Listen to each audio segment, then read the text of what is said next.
Hi everybody and welcome. Have you ever wondered why your AirPods 4 microphone is not working on your MacBook? Let me explain why.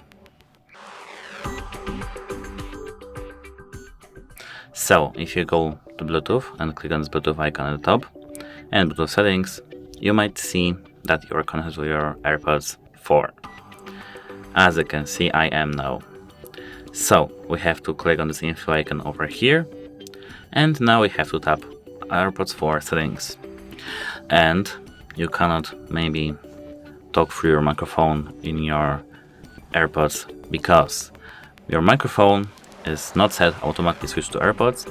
It may be set to always left AirPod or always right AirPod.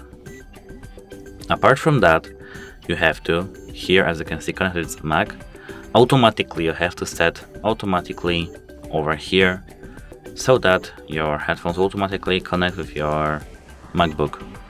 It should work. If it doesn't work, you have to do a hard reset of your headphones, and it's shown on our channel. That's it, hope it helps you, and goodbye.